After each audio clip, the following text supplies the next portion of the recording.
할렐루야. 네, 오늘도 이 새벽에 주님 앞에 나오신 여러분이 주님의 평화와 주님의 축복이 함께 하시기를 간절히 바랍니다. 자, 우리는 열왕기하 3장에서 이제 왕들의 이야기를 읽습니다. 우리는 열왕기하 2장에서 엘리야의 승천과 그리고 엘리사가 엘리야를 이어서 그 선지자를 계승하는 그런 장면들을 목도했습니다. 그리고 엘리사는 엘리야의 버금가는 능력을 행하죠. 그의 첫 기적은 바로 한 성읍에 물이 나빠서 열매를 맺지 않고 농사가 되지 않는데 생근원에 소금을 뿌림으로 그 문제를 해결하는 놀라운 간격을 목도했습니다. 또 하나님께서는 많은 선지자 생도 가운데서 엘리사가 엘리야의 겉옷을 가지고 요단강을 칠 때 그 물이 갈라져서 건너가는 이런 엄청난 광경을 보고 엘리야의 후계자로 엘리사를 존중하고 그 영적 권위 앞에 무릎을 꿇고 엎드려 경배하는 이런 장면을 보았습니다. 자, 그런데 아직도 세상 사람들은 엘리사를 별로 인정해 주지 않았어요. 마치 우상 숭배자들, 그 젊은 청년들이 대머리인 엘리사를 조롱할 때 하나님은 어디선가 앙콤 2마리를 보내셔서 그들이 42명의 청년들을 물어 찢어 죽인 이런 비극적인 이야기도 나오죠. 왜? 그들이 대머리인 엘리사를 조롱한 것이 아니라 곧 엘리사를 세우신 하나님을 모독했기 때문에, 하나님의 사람을 모독하는 것은 곧 그를 보내신 하나님을 모독하는 거였기 때문에 하나님은 그걸 용납하지 않습니다. 그래서 하나님은 결국은 그들을 징계하시고 그게 본보기가 되죠.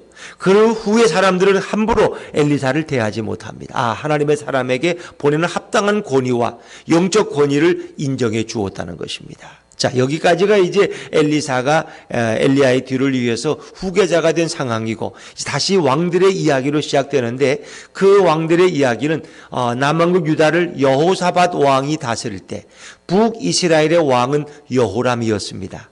여호람이 어떻게 통치를 해갔고 하나님 앞에서 어떤 평가를 받고 그리고 어떤 전쟁을 일으켰는가를 성경은 오늘 소개해주고 있죠.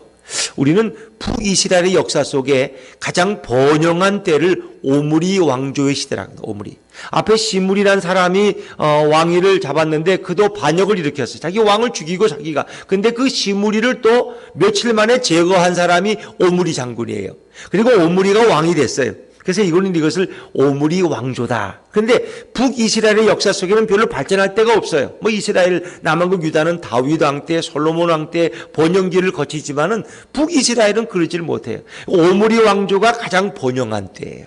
오므리 왕조가. 그러니까 오므리 왕조에도 오므리 왕과 아합 왕이 다스릴 때가 제일 번영기라는 걸 생각하죠. 제일 넓은 영토, 가장 강력한 국방력을 가지고 있었어요. 그리고 이제 아합이 죽었죠. 그것도 또 아람과의 전쟁에 나갔다가 어떻게 했어요? 아람의 군사가 어떻게 쏘았어요?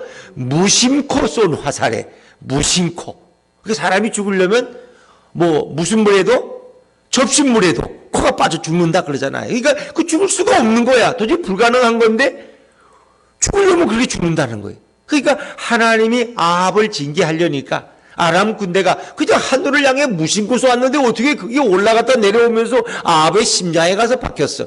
그것도 이 가슴을 막은 이 흉패의 사이를 뚫고 정확히 들어갔다는 거예요. 이게 참 놀라운 거죠. 이건 우연이 아니야. 이건 필연이야. 그 아합은 그렇게 죽었어요.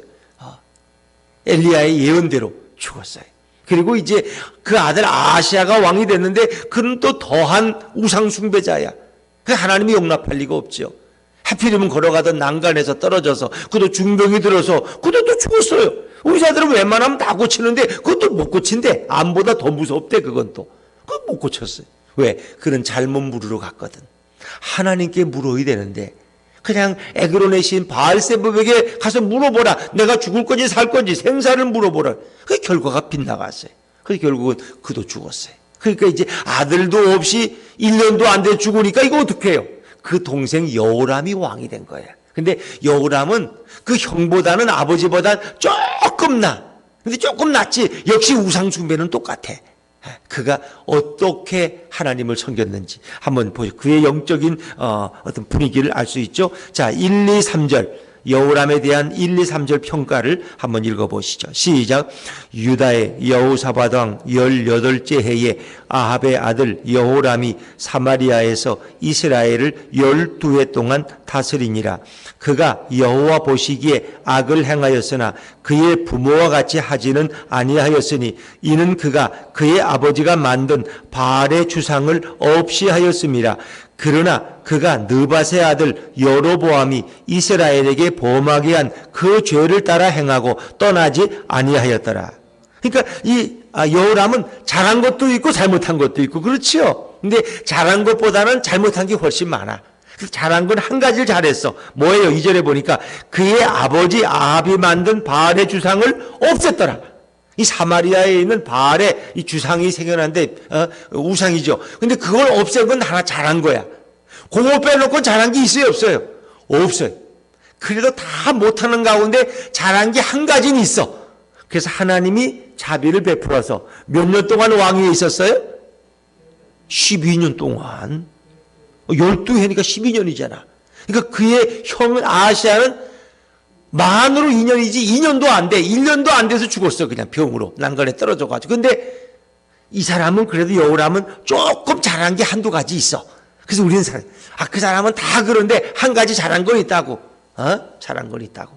뭘 잘했느냐 그러면 그 옆집이 그때 그 힘들 때 그 호박죽 쏟아준 거 그걸 하나 잘했어. 그건 그래도 그 집이 그거 죽으려다가 호박죽 먹고 힘을 얻어가지고 요즘 장사를 해서 돈 벌었다니까 잘 됐잖아. 우리가 그럴 수도 있어.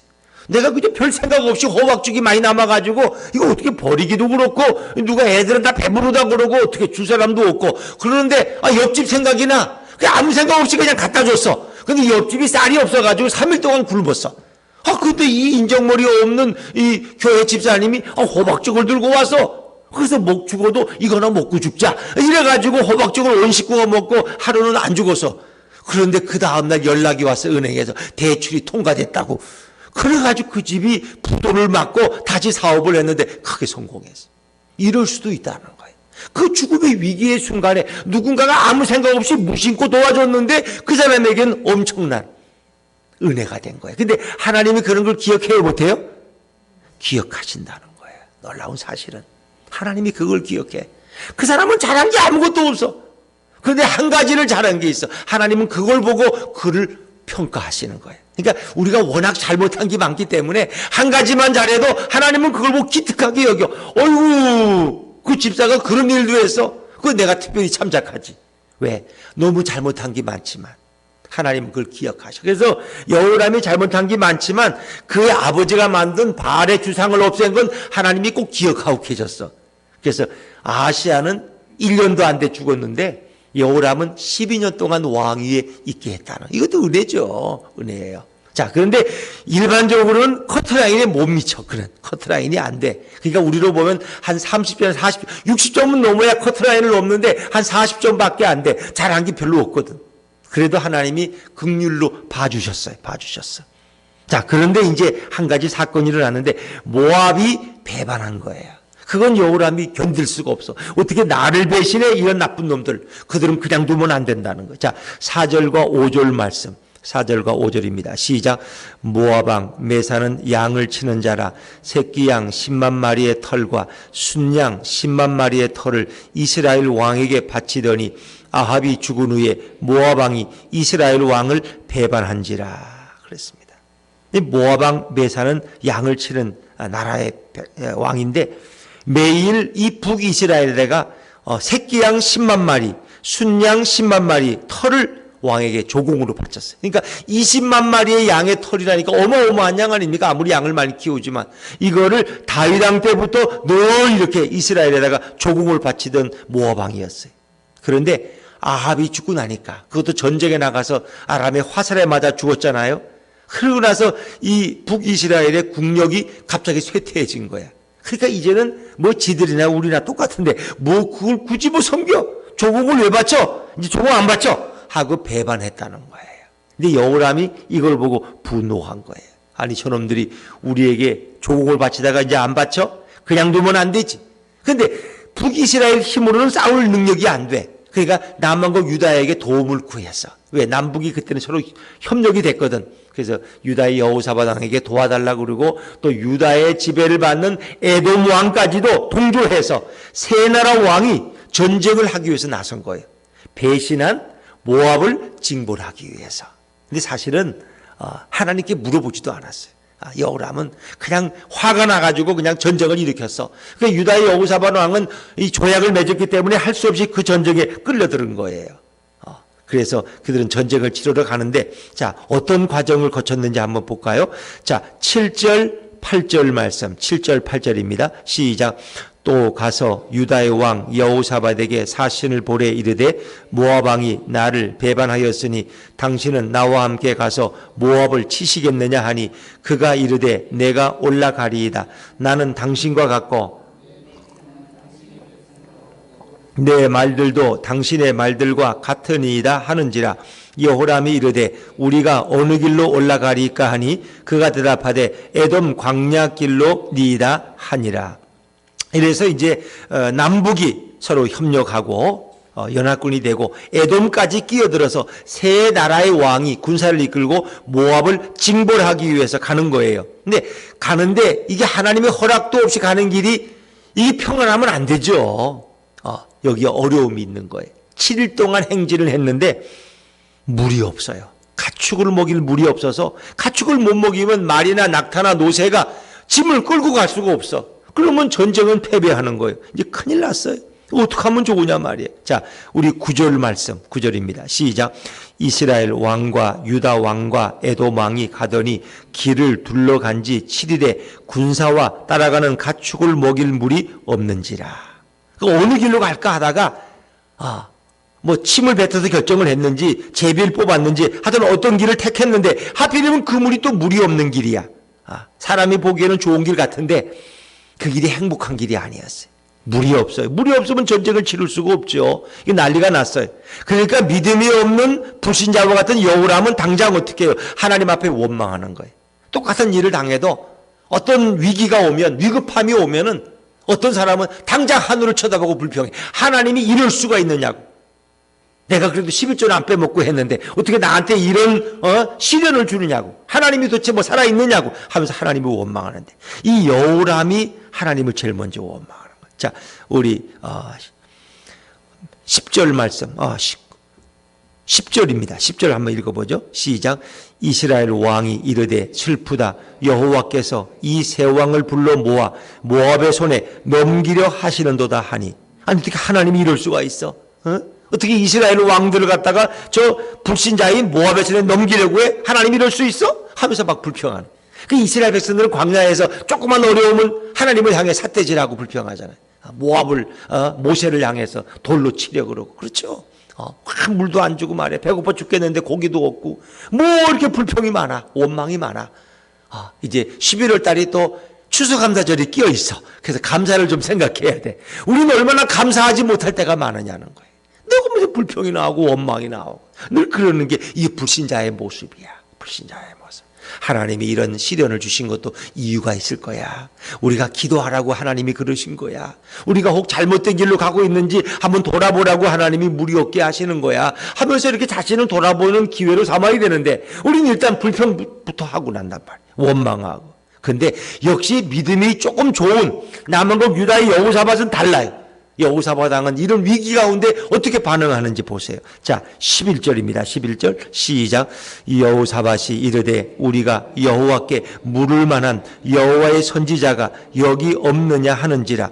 이스라엘 왕의 신하들 중에 한 사람이 대답하여 이르되 전에 엘리야의 손에 물을 붓던 사밧의 아들 엘리사가 여기 있나이다 하니. 여호사밧은 물었어요. 우리가 여호와께 물을 만한 선지자가 여기 없느냐. 선지자를 혹시 알지 못하느냐 부하들에게. 그러니까 한 사람이 엘리야의 손에 물을 붓던 사밧의 아들 엘리사가 여기 있다. 엘리사가 마치 그 가까운 데 거주하고 있었던 거예요. 근데 엘리야의 손에 물을 붓는다는 건 뭐예요? 우리 어르신들이 밖에 나갔다가 시골에 살 때 오면은 야 여기 물 좀 보라. 그러면 아들이 가서 물통을 가서 물을 보더리면 손을 씻어. 그리고 식사를 하셔. 그러니까 다시 말하면 엘리야를 수종들던 사밧의 아들 엘리사가 여기 있다는 거예요. 이제 엘리야는 승천했고 엘리사 선지자가 가까운 데 있었어요.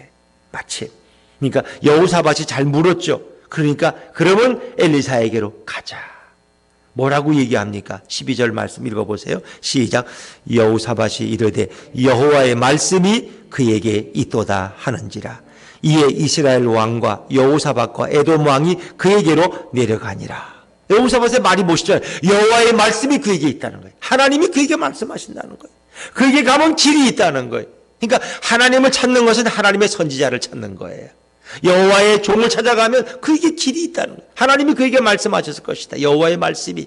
우리는 위급한 일을 당할 때, 어려운 일을 당할 때, 우리가 사면 초과에 갇혔을 때 여호와의 말씀을 찾아가야 할 줄로 믿습니다. 하나님을 찾아가는 거예요. 하나님을 찾는다는 것은 곧 여호와의 선지자를 찾고 여호와의 종을 찾고 여호와의 말씀을 찾아간다는 거예요. 그것은 바꿔 말하면 하나님께 묻는 기도를 생각나게 하는 거예요. 그러니까 우리가 묻는다는 게 뭐예요? 그게 바로 기도한다는 거예요. 하나님 앞에 기도하는 거예요. 간절하게. 하나님 어떻게 하면 좋습니까? 물이 없어요. 전쟁이고 뭐고 이게 실패했네요. 돌아가야 돼요. 어떻게 해야 돼요? 하나님께 물어야 되는 거예요. 여러분 위급할 때 누구에게 물으십니까? 누구에게 물으셔요? 뭐 많지는 않지만 그래도 앞뒤에 계신 분들한테 한번 물어보세요. 위급할 때 누구에게 물으셔요? 시작. 위급할 때 누구에게 물으세요? 네. 이게 중요해요. 이게 오늘 핵심이에요. 여러분 위급할 때 누구에게 물으세요? 누구를 찾으세요? 근데 오늘 여호사밧은 믿음이 그래도 여호람에 비해서는 믿음이 좋은 여호사밧은 왕은 선지자가 없느냐? 물을 만한 선지자가 없느냐? 하나님의 사람이 없느냐? 묻는 거예요. 그럼 먼저 기도로 나가야 된다는 거예요. 그런데 여호람은 그것도 몰라. 하나님만 원망하고 에돔은 왕은 불신자니까 그건 뭐 아예 알지도 못하고. 자, 우리가 하나님을 찾는 게 이렇게 중요하다는 거예요. 이렇게 중요하다. 제가 며칠 전에 어떤 목사님하고 통화를 했는데 그분이 재밌는 말씀을 하셔요. 그분이 며칠 전에 차를 타고 누구와 같이 동승해서 어딜 가는 중인데 옆에 앉은 분이 갑자기 배가 아프다는 거예요. 그냥 화장실을 찾아야 되는데 고가를 내려다보니까 어디로 가야 될지 모르겠어요. 어디 카페가 없나 했더니 그 고가 밑에 카페가 하나 보여. 카페 가면 주차도 하고 그 화장실도 있겠다 생각해서 잠시 이제 글로 들어가요. 그분은 카페 화장실 가라고 그러고 자기는 이제 차를 세우려고 보니까 주차장이 없어. 다 찼어. 옆에 보니까 이렇게 무슨 주상복합 공간 호텔 이 빌딩이 있는데 거기 문이 열려 있어. 보니까 그 주차할 수 있는 곳이 있어. 그래서 여기가 카페하고 같이 주차하는 곳인가 보다 하고 일단 거기도 지하로 내려가서 주차를 하나 했어요. 그리고 나와서 커피를 마시고 이제 가려고 갔더니 그 주차장 문이 셨다가 내려져 있는 거야. 그래서 카페 와서 여기 샷다가 내리니까 그건 우리하고 상관없는 거래. 우리는 여기 카페 주차장이 2대만 될 수 있고 저거는 주상복합 건물이기 때문에 저기 거주하는 분들이 리모컨을 가지. 그럼 경비원도 못 세워. 열세 가정이 사니까 앞에는 이제 상가고. 그러니까 그거는 리모컨으로 올리고 내리는 거라는 거야. 관리사무소도 없고 경비원도 없어. 그래가지고 이제 거기 사는 사람 만나는데 어떻게 해? 그래서 누구나 아줌마가 내려와 볼 때 자기는 리모컨 남편이 가져가 버렸대. 자기는 차를 운전 안 하기 때문에 없다는 거예요. 그러면 좀 아는 사람 여기 반장님이 있는데 반장님한테 전화를 번호. 그러니까 저 지방에 어디 가 있대. 리모컨을 가져갔대. 그것도 없다. 그래서 올라가서 열쇠 가정을 다 두드렸는데 아무도 문을 안 열어. 다. 문을 안 열어주잖아. 있어도. 그럼 없어. 열어보니까 할머니가 나오는데 자기는 리모컨이 없대. 아들 며느리가 다 가져갔대. 자기 모른다는 거. 2시간이 지나갔어. 근데 이 큰일 났어. 이거 빨리 가야 되는데 2시간 동안 가지도 못하고 차를 두고 택시를 타고 갈 수도 없고. 그리고 한 분은 또 거기 그랬더니 그분은 외국에 가 있대. 또 물어보니까 이거 어떡하면 좋아. 리모컨이 있어야 이 셔터를 올리고 차가 갈 텐데. 황당한 일이죠. 그때 자기 머리를 딱 치는 게 하나님 말씀이에요. 야, 너는 성도들한테 급하면 기도하라 그러면서 너는 왜 기도 안 하고 문만 두드리고 있냐? 그 생각이 딱 나더라는 거예요. 한 대 맞은 것처럼. 주저앉아 계단에 하나님 어떻게 하면 좋으냐고 도와달라고. 큰일 났다고 지금 2시간이나 지체하는데 어떻게 하면 좋으냐고. 그리고 기도하고 났는데 5분도 안 돼서 뭔 학생이 학교 갔다 오면서 가방 들고 올라가더라고요. 그래서 얘야 내가 이 차가 있는데 너 좀 리모컨 좀 가져와서. 몰라요. 그거 외부 사람한테 열어주면 안 된대요. 우리는 몰라요. 나는. 그러면서 그러니까 방법이 없으니까 얘야 나는 기다릴 거야. 네가 내려올 때까지 기다려. 근데 애가 빨리 안 내려와. 근데 한 15분 지나더니 그래도 걔가 인정이 많은지 내려왔어요. 리모컨. 그리고 열어줬다는 거예요. 그때 그분이 생각나는 게 내가 왜 기도를 안 했지. 온 12열쇠 가정 다 하고 전화를 여기저기 다 그러면서도 정작 기도를 안 했다라는 거예요. 기도는. 여러분도 그렇죠. 급하면 사람을 찾고 전화는 하고 막 수소문을 하지만 하나님 앞에 기도하지 않았다는 거예요. 그분이 그걸 회개하는 마음으로 간증을 하길래 제가 따끈따끈한 예언에서 여러분에게 말씀드리는 거예요. 그건 실제 얘기니까. 성경은 우리에게 뭐라 그래? 너는 내게 부르짖으라. 내가 내게 응답하겠고 내가 알지 못하는 크고 비밀한 일을 내게 보이리라. 길이 옆에 있다는 거예요. 하나님이 준비하고 계신 길이 있는데 우리는 묻지 않아. 사람만 자꾸 묻고 의논해. 사람에게 상담하고 컨설팅하고 어떻게 하면 좋으냐고 나 어떻게. 하나님은 기다리고 계시는데 그렇습니다. 오늘 여우람이 똑같은 거예요. 위급한 일을 당하니까 물이 없으니까 하나님 보고 바라보고 원망만 하고 내가 이거 언제까지 이거 교회를 나가야 돼? 근데 여호사밧 왕은 그래도 믿음이 좀 있어서 물을 만한 선지자가 없느냐? 여호와의 말씀이 그에게 있다. 엘리사에게 가자. 그 새 왕이 직접 겸손해져서 엘리사의 집을 방문하는 거야. 전에 같으면 엘리사 오라 그래 불러와 이렇게 했을 텐데 이제 그런 상황이 아니야. 새 왕이 겸손하게 엘리사 앞에 찾아가서 도움을 구하는 거예요. 하나님께 묻는 것, 그것이 최고의 방법이고 최고의 지혜인 줄로 믿습니다. 오늘 우리의 전능하신 주님 앞에 기도하며 나아가는 복된 승리의 하루가 되시기를 주 이름으로 축원합니다. 기도하겠습니다.